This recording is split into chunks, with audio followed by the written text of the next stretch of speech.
Señor, gracias porque tú estás aquí en medio nuestro, gracias por las canciones que hemos cantado, gracias por la reflexión que nos ha hecho Camila también. Y ahora, Señor, te presentamos este tiempo para que tú, Señor, pues trabajes en nuestro corazón. Tú sabes lo que necesitamos, Señor, tú sabes lo que se va a hablar en esta mañana. Sí, Señor. Y te rogamos que sea el Espíritu Santo el que nos hable, Señor, que sea el Espíritu Santo el que dirija cada palabra que salga de mi boca, el que prepare nuestros corazones, Señor. Y sobre todo, por encima de todo, que tú seas glorificado, Señor. Es lo que deseamos, es lo que queremos. Y en esta mañana, Señor, queremos, pues, por medio de tanto lo que se exponga como de nuestro corazón al escuchar, glorificarte y honrarte. Amén. Amén. Hay una frase que escribió un escritor llamado Michael Hobbes, que dijo, y atended bien, dice, los tiempos difíciles crean hombres fuertes. Los hombres fuertes crean tiempos fáciles. Los tiempos fáciles crean hombres débiles. Y los hombres débiles crean tiempos difíciles. Esto resume un poco los diferentes ciclos de la historia. Sube un imperio, se establece, todo va bien, empieza el declive y llega otro. Y esto es algo que ocurre. Y aquí en España también podríamos decir que ha sido así. La gente que vivió la guerra civil y la época del franquismo fueron esos hombres fuertes, esas personas que les costó vivir. Muchos tuvieron que emigrar a otro sitio, muchos tuvieron que irse a otros lugares, salir de casa, y su legado pasó a aquellas personas que nacieron entre 1950 más o menos y 1990. Estos 40 años han sido tiempos que podríamos decir más o menos fáciles, tiempos en los que era fácil acceder a una casa, tiempos en los que era fácil acceder a un empleo. Las personas que han nacido en este tiempo son personas responsables y que tenían un objetivo, que sus hijos, sus descendientes tuviesen una buena vida, que tuviesen todo lo que ellos no pudieron tener. Y ahora estamos en ese tiempo fácil, en un tiempo donde todo es posible, y un tiempo donde se crean personas débiles, personas que solo piensan en sus beneficios y no en las responsabilidades que tienen, en un tiempo en el que las personas ya no son autosuficientes, necesitan de alguien que les ayude, de alguien que les acompañe. Un tiempo fácil donde se crean personas inmaduras. Y las personas inmaduras acabarán creando tiempos difíciles. Y volveremos de nuevo a la rueda. Y la verdad es que Occidente, por el camino que lleva, por la política que lleva, va en esa dirección. Estamos en un momento de declive claro, de valores, de esfuerzo, de decisión, de valentía. Y la consecuencia es que vendrán tiempos difíciles. Hace no mucho me contaban de un chico con 20 y pocos años que estaba trabajando y fue a su jefe y le dijo, oye, mira, que creo que no quiero trabajar a jornada completa, quiero trabajar solo media jornada, porque mis padres me han dicho que con trabajar media jornada tengo suficiente, no necesito trabajar más y no quieren que me canse más de la cuenta. Tiempos fáciles, hombres débiles. Y pensando en todo esto, yo me preguntaba, espiritualmente, ¿cómo somos nosotros? ¿Somos maduros o somos inmaduros? Vivimos en tiempos fáciles. No hay guerra, no hay hambre, no hay necesidad, no hay persecución. Me preguntaba, ¿nos habremos convertido en inmaduros espirituales? ¿En personas que no están donde deberían estar? Y mira, te voy a pedir algo en esta mañana. Mientras predico, no pienses en otra persona. No seas como el fariseo que veía al publicano y le decía a Dios, Dios, gracias porque yo no soy como el publicano. Porque a veces leemos eso y decimos, Señor, gracias porque yo no soy como el fariseo. Somos iguales. Lo que veas con esta mañana, por favor, no pienses en, ojalá estuvieses escuchando, o analízate a ti. Mírate hacia adentro. Y vamos a seguir con la serie que estamos haciendo del libro de Hebreos. Vamos a leer en Hebreos capítulo número 5, los versículos desde el 11 hasta el capítulo 6, versículo 3. Inicialmente el texto iba a ser más largo, pero lo recorté, así que en otra semana pues tocaremos los siguientes versículos que me hubiese gustado tocar hoy. Hebreos capítulo 5, versículo 11 hasta el capítulo 6, versículo 3. ¿Sí? ¿Lo tenéis? ¿Sí? Dice, acerca de esto tenemos mucho que decir y difícil de explicar, por cuanto os habéis hecho tardos para oír. Porque debiendo ser ya maestros, después de tanto tiempo, tenéis necesidad de que se os vuelva a enseñar cuáles son los primeros rudimentos de la palabra de Dios. Y habéis llegado a ser tales que tenéis necesidad de leche y no de alimento sólido. Y todo aquel que participa de la leche es inexperto en la palabra de justicia, porque es niño. Pero el alimento sólido es para los que han alcanzado madurez, para los que por el uso tienen los sentidos ejercitados en el discernimiento del bien y del mal. Por tanto, dejando ya los rudimentos de la doctrina de Cristo, vamos adelante a la perfección, no echando otra vez el fundamento del arrepentimiento de obras muertas, de la fe en Dios, de la doctrina de bautismos, de la imposición de manos, de la resurrección de los muertos y del juicio eterno. Y esto haremos si Dios en verdad lo permite. Amén. Esta mañana, y a mí no me gusta mucho, pero tenemos delante nuestro una exhortación bastante dura por parte del autor de Hebreos. Y vamos a ver la preocupación que el autor de Hebreos tiene sobre sus lectores, sobre sus oyentes, porque está viendo que ellos no crecen espiritualmente como deberían. Y por eso os digo que miraros a vosotros mismos, a la luz de lo que vamos a exponer. Y la observación comienza en los versículos 11 y 12, y dice: acerca de esto tenemos mucho que decir y difícil de explicar, por cuanto os habéis hecho tardos para oír. Porque debiendo ser ya maestros después de tanto tiempo, tenéis necesidad que se os vuelva a enseñar cuáles son los primeros rudimentos de la palabra de Dios, y habéis llegado a ser tales que tenéis necesidad de leche y no de alimento sólido. El autor de Hebreos hasta ahora les ha estado explicando a estos creyentes, a personas cristianas, que Cristo es sumo sacerdote por la orden de Melquisedec. Y a él le gustaría explicarles más, les gustaría profundizar mucho más en todo esto, pero sabe que sus lectores, muchos de ellos no quieren escuchar más. Muchos de ellos no tienen interés en aprender, y aunque a él le gustaría profundizar más, ve que sus lectores han vuelto personas perezosas. Es cierto, y él lo reconoce, lo que os quiero explicar es difícil de entender, pero vosotros os habéis vuelto lentos para aprender. El autor no se está dirigiendo a personas que se acaban de convertir y están empezando a caminar en la fe cristiana. Les está hablando a creyentes que llevan mucho tiempo en la fe y que no deberían conformarse con estar sentados y pasar su vida sentado en un banco o en una silla. Ellos deberían estar enseñando a otros, y no se refiere precisamente a enseñar desde un púlpito, sino que aquello que han oído, que han escuchado, que han entendido, que han leído, lo tienen que enseñar a otros. Y lo que hace es pegarles un guantazo con la mano abierta, diciéndole: otra vez os tengo que explicar lo más básico del cristianismo. No estamos avanzando. Y la verdad es que son palabras muy duras. Yo no sé si alguna vez habéis visto alguna vez Pesadilla en la cocina. Yo creo que todos hemos visto algún clip, ¿verdad? Y entra Alberto Chicote, pues, con un cocinero que lleva 50 años cocinando, y de repente entra a la cocina, la mampara llena de basura, grasa que cae, todo mal, todo mal. ¿Te imaginas que tú llevas toda una vida trabajando en un negocio y viene alguien a decirte: te tengo que volver a enseñar lo básico? Es una ofensa casi. Cualquiera de ellos: espérate, ¿cómo me vas a enseñar tú a mí si yo toda la vida he dedicado a esto? Pero esto es lo que pasaba con estos creyentes, eran personas perezosas. Y mirad, creo que en nuestra iglesia, y estoy seguro que es así, podemos encontrar algunos que sois jóvenes en la fe, algunos que estáis empezando a andar este camino del cristianismo, pero hay muchos que no. Y yo te pregunto, ¿serías tú capaz de enseñarle a otra persona lo más básico de la fe? Muchos de los que estamos aquí ya deberíamos ser capaces de poder enseñar a otros porque llevamos mucho tiempo en este camino. ¿Cuál es tu caso? Quizá te has vuelto una persona perezosa que sigues necesitando, aunque llevas muchos años, que una y otra vez te vuelvan a enseñar lo mismo, que te vuelvan a enseñar lo básico. Mirad, creo que a veces no somos conscientes de la suerte que tenemos en esta iglesia. En muchas iglesias, lo que se le dice a la gente que se sienta es: tú escucha al pastor, escucha a los que predican y no investigues más. Quédate con lo que ellos dicen porque son los ungidos de Dios y son lo que saben. Esta iglesia no es así. Cuando alguien se convierte, lo primero que se hace es darle un discipulado, es decir, se le enseñan las cosas más básicas de la fe, para que coja esos rudimentos, ese inicio para poder empezar a crecer.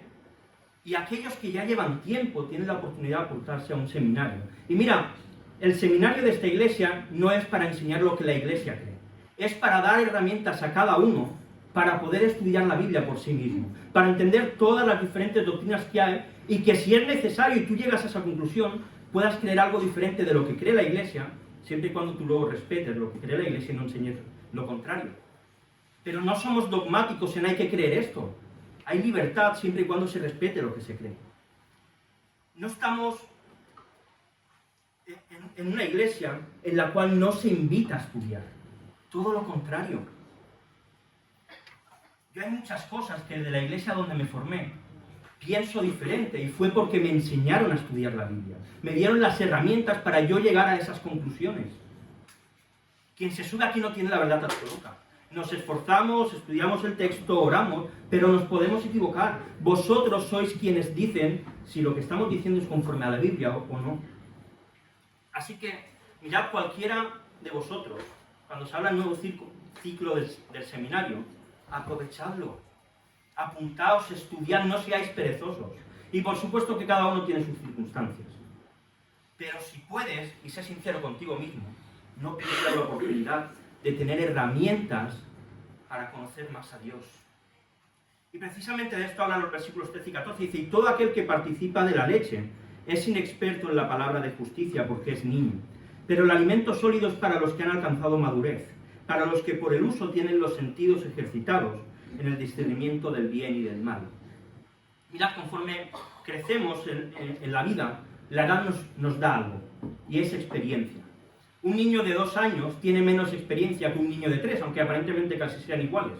El niño de 3 va a saber gestionar mejor ciertas circunstancias que el niño de 2. Un niño de 10 años lo va a hacer mejor que un niño de 3. Un adulto de 30 años lo va a hacer mejor que el niño de 5. Y así conforme vamos creciendo. Y si esto ocurre de una manera natural, conforme crecemos, también ocurre de una manera espiritual. Y el autor de Hebreos les está dando un palo bien grande a estos cristianos. Les está diciendo, parecéis a la vista adultos espirituales, pero sois niñitos pequeños. Sois como niños pequeños. Y mira, no hay mayor insulto que se le pueda hacer a un adulto que decirle que es un niño o una niña. No hay mayor falta de respeto que decirle a alguien que es una persona inmadura. Y te pregunto, tú que llevas tantos años en la iglesia, ¿eres un adulto espiritual? ¿Has crecido o sigues necesitando que te den todo bien mascadito y que te digan cada paso que tienes que dar? ¿Sigues necesitando que te expliquen lo que está bien o lo que está mal, o tú eres capaz de entenderlo? Porque mira, la madurez cristiana no solamente es algo que tiene que ver con el conocimiento, tiene que ver también con el discernimiento, es decir, con el entender las cosas, y tiene que ver también con la convivencia. Si yo leo la Biblia, eso me tiene que servir para mi día a día. Yo tengo que ser capaz de avanzar sin que nadie me diga lo que tengo que hacer. Pero si eres una persona inmadura, espiritualmente, ten cuidado, no te vayas a caer. Y sobre esto mismo, al hablar de inmadurez, creo que hay un camino muy claro, y el autor de Hebreos nos lo está presentando. El camino comienza con el conocimiento. Hubo un tiempo en el que se puso muy de moda decir que estudiar mucho la Biblia o estudiar teología era algo peligroso, porque la gente se envanece y se enorgullece y todo esto. Y casi se animaba a la gente a no estudiar. Y se cogía un texto, 2 Corintios 3:6, porque la letra mata, mas el espíritu vivifica. Si este texto lo sacamos de contexto, nos sirve para lo que queramos. Pero este texto, cuando habla de la letra, no está hablando de conocimiento, está hablando de la ley. Mirad la versión, la traducción en lenguaje actual. Dice, porque la ley condena a muerte al pecador, pero el Espíritu de Dios da vida. No está hablando de conocimiento, está hablando de la ley, del Antiguo Testamento. Y con esto no estoy diciendo que no vaya a ocurrir que haya personas que estudien y se vuelvan soberbias y se enorgullezcan. Pero el problema no está en el conocimiento, está en el corazón. Y lo que hay que hacer es tratar ese corazón. Discipulado, seguimiento. Pero el problema nunca está en el conocimiento. En el Antiguo Testamento se nos dice, mi pueblo muere por falta de conocimiento. El pueblo, la iglesia de Dios, tiene que tener conocimiento. Y, ¿sabéis? Es imposible madurar espiritualmente sin conocimiento. No se puede. Conocer la Biblia nos ayuda a crecer.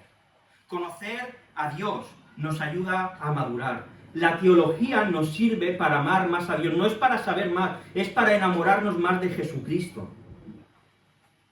El conocimiento nos ayuda a leer la Biblia y hacerlo de una mejor manera, con un mejor entendimiento.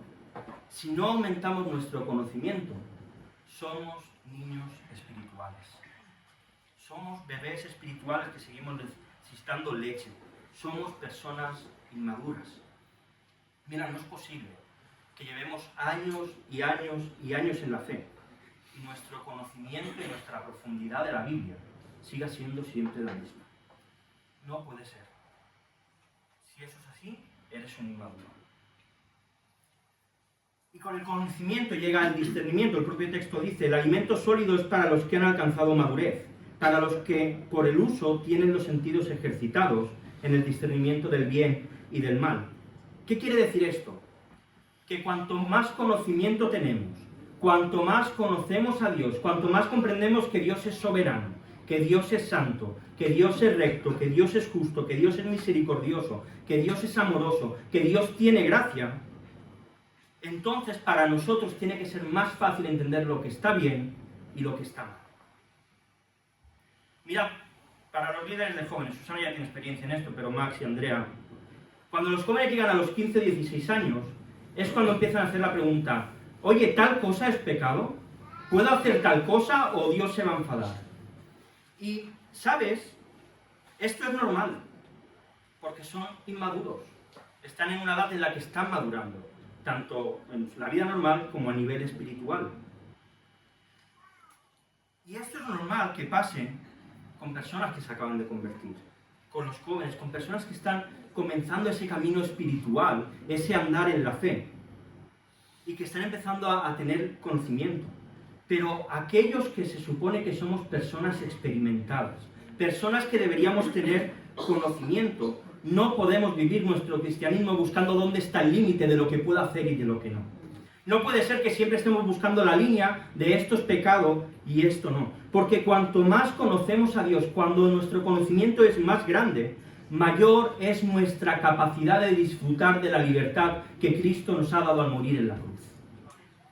Ya no estamos bajo una serie de leyes, estamos en la libertad de Cristo. Y mira, hay cosas que para uno pueden ser pecado y para otros no. Déjame ponerte un ejemplo. El caso de Daniel y sus amigos. Llegan a Babilonia. ¿Y qué es lo primero que ocurre? Les cambian el nombre. Y Daniel lo permite. Este Daniel es un poco tibio, ¿no creéis? ¿Cómo permite que le cambien el nombre? Era su identidad. Nuestro nombre hoy en día no significa mucho. Para un judío, su nombre significaba lo que él era. Y le cambian el nombre y no protesta. Pero no esto solo. Espera, os voy a contar más de este Daniel el tibio. Cogen y les empiezan a enseñar en la religión babilónica, en su cultura y en sus tradiciones, y no protestan. Y deja que le enseñen. Daniel es un tibio. Se debería haber negado a esto. ¿Cómo va a permitir Daniel que le coman la cabeza con enseñanzas que van contra Dios? Y luego le quieren cambiar el alimento, y Daniel dice, hasta aquí. Hasta aquí, por esto no paso. Me puedes cambiar mi identidad, me puedes cambiar mis enseñanzas, pero no voy a comer nada que esté sacrificado a otro Dios. ¿Sabéis por qué? Porque tenía discernimiento. Porque tenía discernimiento. Y él sabía lo que a él le iba a afectar. Mirad, hay cosas que para mí pueden ser pecado, y para ti puede ser que no lo sean. Quizá porque has madurado más en un aspecto, quizá porque has entendido de una manera mejor la libertad que Cristo te ha dado, y yo aún no he llegado a ese punto, así que puede ser que eso ocurra. Voy a poner un ejemplo un poco más bestia. Puede ser que para una persona tomarse una cerveza sea pecado, y para otra persona tomarse 4 no lo sea. Porque la que se toma uno, a la que se toma una cerveza, su manera de comportarse cambia. Pierde los estribos, se emborracha muy rápido, y puede ser que haya otra que se ve 4 y su cuerpo la asocia, la asume y no le afecta en nada. ¿Se entiende lo que estoy diciendo? Ahí es donde entra el discernimiento. Yo tengo que saber qué cosas para mí están bien y cuáles no. Hay cosas que son obvias, que evidentemente están mal. Si alguien viene y te dice, no, es que yo para mí adulterar no está mal, pues le das una Biblia que se la empieza a leer. Pero hay otras cosas en las cuales Dios nos ha dado la libertad. Y conforme más crecemos, más discernimiento tenemos que tener para saber lo que está bien y lo que está mal. Eso quiere decir que estamos madurando. Claro, a un joven le tienes que a veces sí que hay que marcarle la línea. Pero conforme crecemos, tenemos que ser capaces de tener discernimiento de lo que está bien y de lo que está mal. Porque lo que nosotros hacemos, y ahí es la clave, es para glorificar a Dios. ¿Lo que voy a hacer va a glorificar a Dios? Quizá haya una persona que diga, ostras, esto para mí no. No, yo no puedo permitir que me cambien mi nombre, pero Daniel sí. Quizá él tenía una libertad mayor, pero llegó el momento en que dijo hasta aquí. Y lo tercero, con el conocimiento y el discernimiento llega la vida en comunidad. Y aquí es donde la inmadurez más se demuestra, en las relaciones personales y en cómo gestionamos los conflictos. No he hecho un estudio, pero diría que más o menos el 95% de los conflictos que tenemos, que surgen, vienen porque hay alguien que nos ofende sin darse cuenta o sin ver que nos están haciendo daño. Alguna cosa que ocurre y que a nosotros nos afecta porque afecta a nuestro orgullo, afecta a lo que nosotros creemos que somos, afecta a la necesidad que tenemos de ser reconocidos, afecta a nuestra reputación, afecta a nuestra identidad, y esto nos duele tanto en el corazón que nos sentimos súper dolidos, súper afectados por lo que la otra persona nos ha hecho. La mayoría de nuestros problemas es que alguien nos ha puesto mala cara, que hemos hecho algo y no nos lo han reconocido, que pasé por el lado de no sé quién y no me saludó, que es que yo he hecho tal cosa y otra persona se ha llevado los méritos, que yo he hecho esto y ahora lo están haciendo de otra manera y no me gusta y entonces todo está mal. ¿Sabes cómo se define esto? Ego. La mayoría de nuestros conflictos es por culpa de nuestro ego. Y son sin querer. Mirad, la madurez se evidencia en que nuestro ego nos da igual. En que si yo hago algo y hay otro que se lleva el mérito, yo estoy contento porque Dios ha visto que yo lo he hecho. Eso es madurez. Que si yo hago algo y nadie viene a darme las gracias ni a felicitarme, yo estoy contento porque Dios sí que lo ha visto. Y eso es madurez. Pero en cambio nos enfadamos. Es que los pastores o los ancianos no reconocen mi trabajo. Es que tienen sus favoritos y a mí no me miran. Es que yo he hecho tal cosa y el mérito se lo ha llevado otro. Y con esto no digo que eso sea correcto. Hay que reconocer a los que trabajan. Hay que reconocer a la gente que hace las cosas. Lo que estoy hablando es que una persona madura no le afectan esas cosas. No se dejan guiar ni se ofenden porque no reciban el reconocimiento en esta tierra. Pero el inmaduro en su corazón genera un conflicto. Quizá no lo verbaliza, pero en su corazón está cabreadísimo.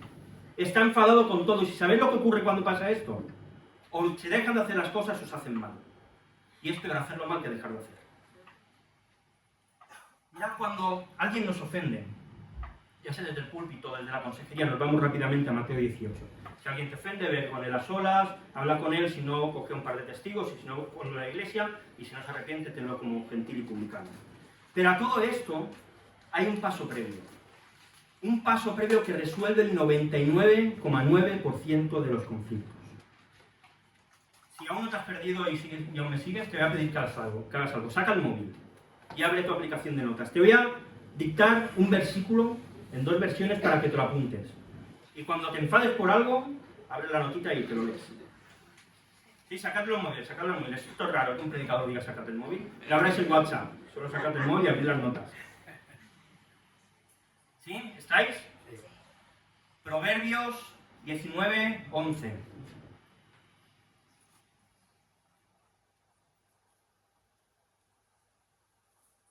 Ahí levantando la cara, entiendo que lo habéis escrito. Reina Valera del 60. Os dicto. La cordura del hombre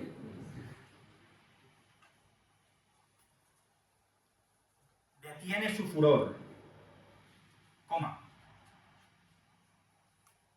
Y su honra es pasar por alto la ofensa. Y por si no te queda muy claro, te lo voy a dictar también en la traducción al lenguaje actual.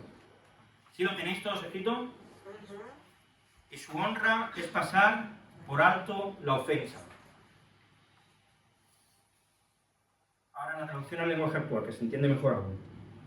Es de sabios tener paciencia. Coma. ¿Sí?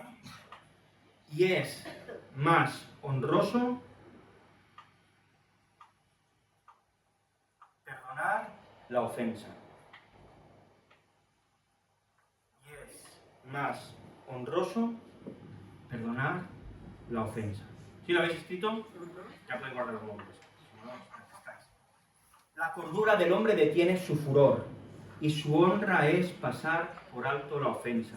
Es de sabios tener paciencia y es más honroso perdonar la ofensa. Mirad, el 99,9% de nuestros conflictos vienen por cosas que no son tan importantes y que no deberíamos darle tanta importancia, ni tanto valor. Y cuando estas cosas tienen tanta importancia en nuestra vida es porque somos inmaduros. El creyente maduro, aunque ataquen a su ego, le da igual. No le importa. No se ofende. Porque su gozo está en que su Señor vea lo que hace. Si tú eres un creyente maduro, tu gozo tiene que ser que Dios ve lo que tú haces. Y da igual lo que digan y lo que vean los demás. Da igual el reconocimiento, da igual la opinión de los demás. Si llega, genial, perfecto. Pero si no llega, ¿qué más da? Si el Señor sí que lo ha visto.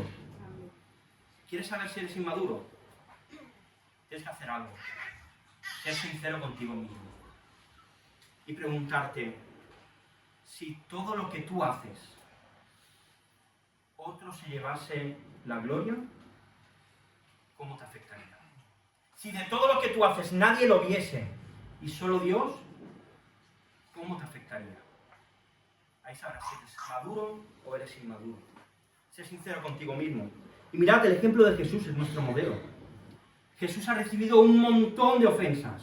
Cada pecado nuestro es una ofensa que Jesús recibe. ¿Y sabes lo que hace? Se sube a una cruz para que con su sangre nuestras ofensas sean cubiertas y Dios pase por alto de esas ofensas, para que Dios no las mire. Cristo hizo la mejor obra que podía existir y nosotros somos los beneficiados. Dios nos mira y dice, ostras, qué bien lo has hecho. Porque lo hizo Jesús, no por lo que nosotros hacemos. No puede ser que llevemos años de creyentes y seamos personas inmaduras que nos enfadamos por todo. Que todo nos molesta, que todo nos afecta. Mira, los que llevamos años de creyentes deberíamos pasar por alto las ofensas de los demás. No darle tanta importancia. Mira, si te voy a decir algo que te va a destrozar un poco, quizá. Si tienes más de 25 años, para los jóvenes eres un señor mayor. Yo esto me afectó una vez que fui a un Telepizza a comprar una pizza y habían unas chavalitas de la edad de los jóvenes y dijo, deja pasar al señor. Y dije, uy, eres un señor mayor para ellos. Y esta es la realidad. ¿Y sabes algo? La manera en que tú te comportes es la manera que ellos van a entender que es correcta comportarse. Si tú te enfadas por todo, ellos van a entender que enfadarse por todo es lo correcto de un cristiano maduro. Si tú en tu casa vas con tus enfados y tus hijos escuchan que hablas mal de otro, se va a pensar que hablar mal de otro es algo que está bien. Y no lo es. Cristianos maduros somos los ejemplos que los jóvenes, los inmaduros, los que están creciendo, van a imitar. Si yo delante de mi hijo, bueno, de mi hija,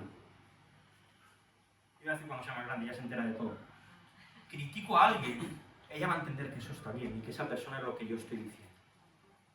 Así que cuidado, porque es triste que sí, teniendo que ser maestro, no solo en la enseñanza, sino también en el comportamiento, sigamos siendo niños.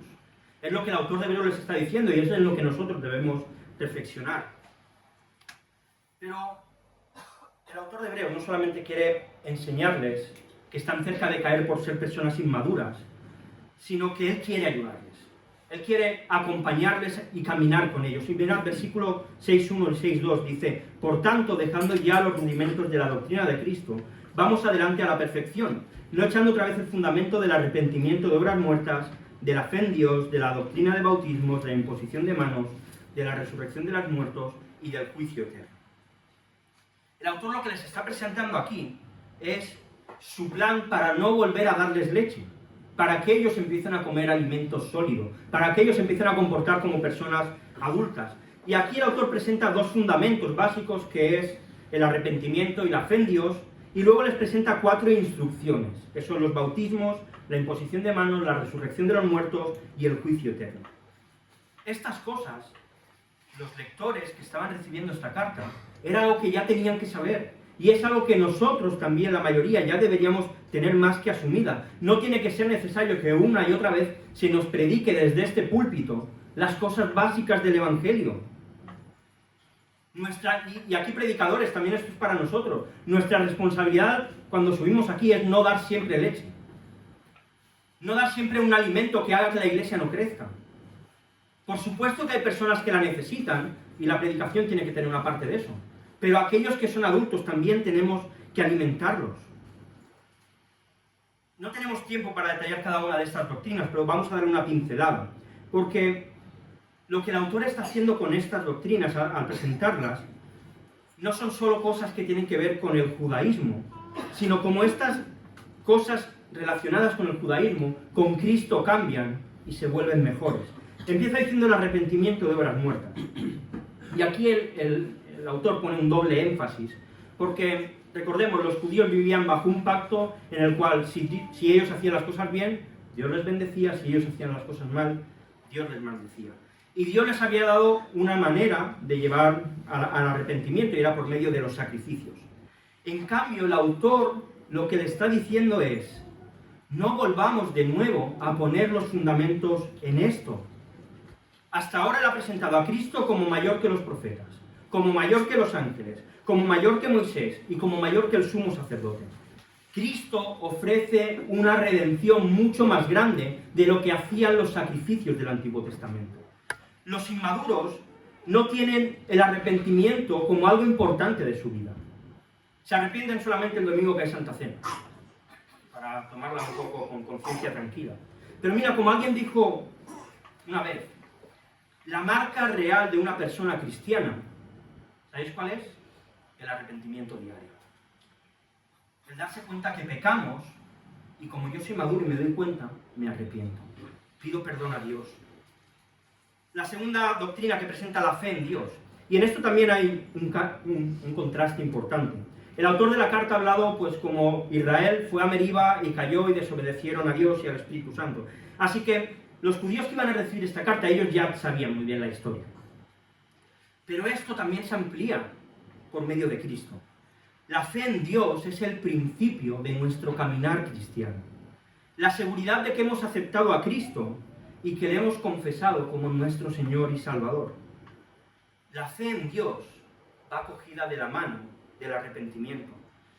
Mirad, son dos doctrinas básicas que tenemos que tener grabadas a fuego en nuestra mente y en nuestro corazón. La fe en Dios es la fe en Cristo. Es la confianza y fidelidad y seguridad que podemos tener en Jesús, que Él no nos va a fallar. La tercera de las doctrinas dice la doctrina del bautismo. Dios en la ley les dio una serie de instrucciones al pueblo de Israel para cómo purificarse. Si alguien tocaba a un muerto, tenía que purificarse. Si una mujer tenía la regla, tenía que purificarse. Si un hombre tenía una eyaculación y el semen le tocaba, tenía que purificarse también.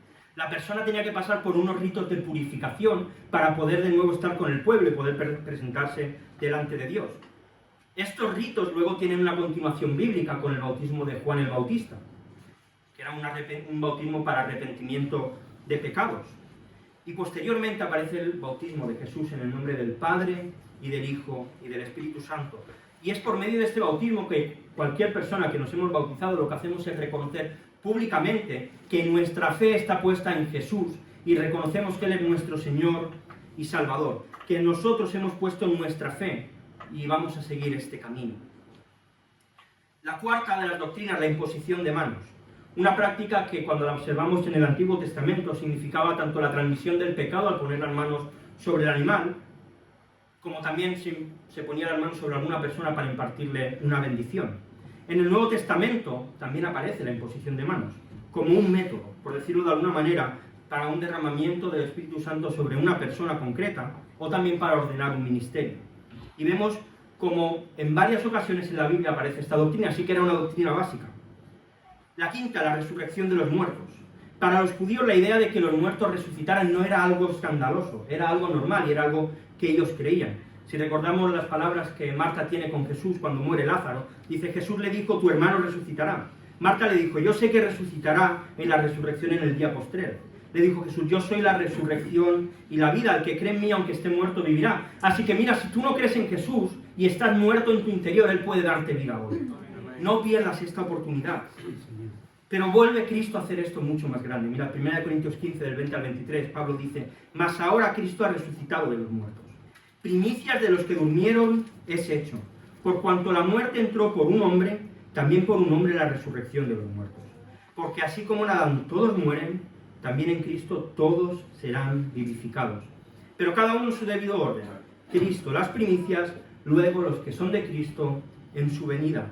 Y sabéis, esto es algo que tenemos que creer. Un día, si hemos muerto, vamos a resucitar. Es una realidad y una seguridad que tenemos. Y la última de las doctrinas, el juicio eterno. El mismo autor de Hebreos, en el capítulo 9, versículo 27, habla sobre esto y dice: y de la manera que está establecido para los hombres, que mueran una sola vez, nada de reencarnarse, una sola vez, y después de esto, el juicio. Cada uno de nosotros vamos a estar delante de Dios. Llegará el día en que cada uno de nosotros estemos presente delante de Dios y el papel diga culpable, a no ser que tengamos un abogado que diga yo he pagado por eso. Si tú no crees en Jesús, un día vas a estar delante de Dios y te va a pedir cuenta de tu vida. Y a no ser que Jesús sea tu abogado y haya pagado por todo tu mal en la cruz, tú te vas a ir al infierno. Pero si Jesús es tu abogado, si tú has puesto tu fe en Jesús, entonces puedes estar seguro que abogado tenemos para con el Padre, Jesucristo el justo. Estos son los rudimentos. Esto es lo básico que como cristianos todos deberíamos saber y conocer. Pero la advertencia es clara. No te estanques en esto. No te quedes con lo básico. Crece, madura, avanza, porque si no hay un riesgo verdadero de caer. Aún así el texto acaba, y me gusta mucho cómo lo hace el autor, en el versículo 3 dice: y esto haremos si Dios en verdad lo permite. El autor les ha dicho a sus oyentes: mirad, sois unos inmaduros. Sois como niños pequeñitos. Y la muestra de que no tenéis madurez es que no tenéis discernimiento, en que hay que explicaros todo y deciros todo. Y precisamente el autor de la carta lo que está demostrando es su discernimiento y su madurez. Antes de que me tiréis piedras, dejadme explicarme. Queda muy espiritual decir que todas las cosas las tenemos que poner en manos de Dios. Esperad, déjame explicarlo. Mira, parte de la madurez cristiana es hacer cosas sin que Dios tenga que venir detrás nuestro diciéndonos que tenemos que hacerlas. El autor de Hebreos nos dice: mirad, voy a tomarme 3 meses de oración y ayuno para ver si os tengo que enseñar cosas más profundas o no. Él es un cristiano maduro y sabe que lo que esos creyentes necesitan son cosas más profundas. Así que no tiene ninguna duda que eso va a ser beneficioso para ellos y por tanto para la iglesia. El que es maduro sabe las cosas que son buenas. No necesita que Dios esté detrás de él diciéndole: venga, haz esto, venga. Eso es inmadurez. Y a veces creo que nos volvemos creyentes que no damos tanto fruto como deberíamos, porque estamos esperando que Dios nos diga: venga, da el paso, venga, haz esto. Como si fuese nuestra madre: venga, esto. Ya deberíamos ser maduros. La gran mayoría de las cosas que tenemos que hacer, nuestro sentido común de madurez espiritual, debería hacernos darnos cuenta que son buenas o son malas. Si conocemos suficiente a Dios, vamos a saber si lo que tenemos que hacer es bueno o no. Nuestro discernimiento nos debe llevar a saber si tenemos o no tenemos que hacer algo. Porque es parte de la madurez. No hace falta estar 3 meses orando para ver si hacemos una salida a la montaña o no, porque va a ser bueno. Solamente que estemos juntos ya sería bueno. Por tanto, tiene sentido hacerla. Ahora bien, el autor de Hebreos dice: yo quiero explicaros cosas más profundas. Sé que es bueno, mi discernimiento me dice que es algo que tengo que hacer. Pero el autor de Hebreos sabe algo, que él no es infalible. Y por eso dice: y esto haremos si Dios en verdad lo permite. Él dice: yo sé que lo que quiero hacer es bueno. Yo sé que va a ser beneficioso para vosotros. Que lo que va a producir va a ser algo bueno. Pero lo que voy a hacer es orar para que Dios respalde la decisión que yo he tomado. Y que si no es correcto, Él lo pare. Pero eso no le frena. Él no está esperando a que Dios le dé la señal para hacerlo. Él se va a poner en acción y dice: si Dios no quiere, lo parará. Esto vamos a hacer, es mi intención, pero yo acepto que me puedo estar equivocando. Y no digo que sea el caso de nuestra iglesia, o quizás sí, no lo sé, pero a veces Dios quiere que demos pasos sin que Él tenga que venir detrás nuestro diciéndonos: haz esto. Porque Dios nos ha dado un discernimiento para entender lo bueno y lo malo, lo que es provechoso y lo que no. Dios quiere que usemos nuestra madurez de manera responsable. Claro, sería un drama que todos fuésemos inmaduros. Entonces mejor no hacer nada. Pero no creo que sea el caso. Creo que muchos podemos considerarnos maduros y tenemos que usar esa madurez para tomar decisión. Quiero acabar ya. Yo creo que todos los que estamos aquí conocemos la historia, la de Disney, de Peter Pan, ¿verdad? Ese niño que se fue al país de nunca jamás porque no quería crecer. En base a esto, los psicólogos determinaron una enfermedad llamada síndrome de Peter Pan. Y quienes sufren esta enfermedad son personas que psicológicamente no quieren crecer. Su cuerpo crece, pero ellos quieren seguir siendo niños. Quieren seguir siendo personas que no quieren crecer y idealizan la juventud y la niñez y quieren vivir siempre en esa época. Y el autor de Hebreos está escribiendo para muchos Peter Pan espirituales. Para muchos Peter Pan que no quieren crecer. Personas aparentemente adultas, pero que quieren seguir siendo bebés, que quieren seguir siendo niñitos. Y como hemos visto, esto es peligroso. Esto es algo que no puede ocurrir. Mirad, no podemos alimentarnos siempre de leche espiritual. El alimento de nuestra alma no pueden ser siempre cositas sencillas de entender que se explican en la escuela dominical o que le explicamos a nuestros niños en casa. Y creo que hay una advertencia para todos en esta mañana. ¿Qué edad tienes espiritualmente?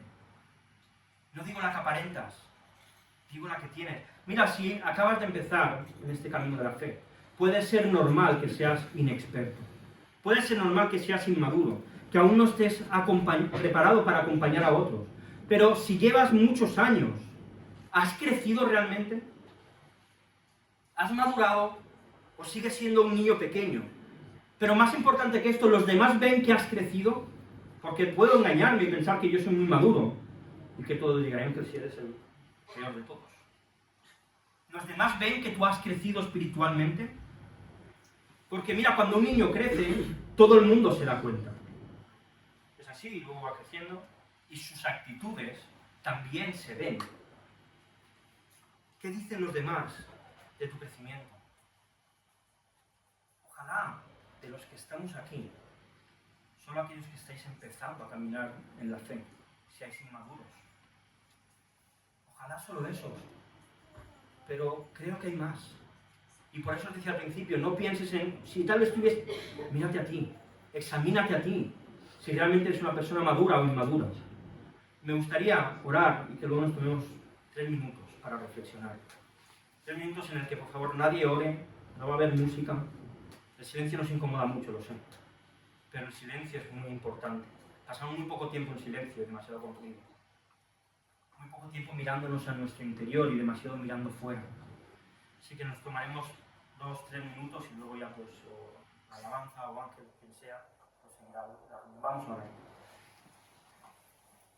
Señor, gracias porque tú nos llamaste, tú nos escogiste antes de la fundación del mundo, Señor. Antes de que ni siquiera nadie pensase que nosotros podíamos existir, tú ya pensaste en nosotros y nos llamaste a salvación. Y un día decidiste que era el día en que nos íbamos a encontrar contigo. Y te ruego que si en esta mañana hay alguien aquí que no te conoce, en esta mañana sea el día en el que tú te encuentres con él, Señor. El día en que tú la traigas con esa gracia irresistible, que te presentes con tu belleza y no pueda querer, que no quiera huir de tanta maravilla, Señor. Y a los demás, Señor, los que llevamos ya mucho tiempo en la fe, o al menos en este camino, pero quizás somos inmaduros, Señor. Haznoslos ver, Señor. Cambia las cosas que hay en nuestro interior que no están mal. Ayúdanos a ver dónde fallamos, Señor. En qué cosas tenemos que madurar, en qué cosas tenemos que tomar acción, en qué cosas tenemos que tomar decisión y no esperar que alguien venga a decirnos. Señor, quita la queja, Señor. Quita los enfados de nuestros corazones, de nuestras mentes, las raíces de amargura que puedan haber. Esas cosas, Señor, que no te agradan y que lo que demuestran es que somos inmaduros. Señor, haznos madurar. Ayúdanos a conocerte, Señor. Háblanos a través de tu palabra. Danos ganas de leer la Biblia, ganas de estudiar, ganas de aprender. Y, Señor, no permitas que esta iglesia sea una iglesia inmadura. Que no seamos una iglesia llena de niños pequeños, sino de personas adultas que preparan a otros, que se preocupan por otros y que te glorifican en todo lo que hacemos, Señor. Háblanos a nuestros corazones, Señor, en este tiempo de silencio, de reflexión. Tú nos conoces, tú sabes mejor que nadie, mejor que nosotros cómo estamos. Revela, Señor, el pecado oculto y haznos madurar, Señor, porque queremos glorificarte y queremos honrarte. Amén.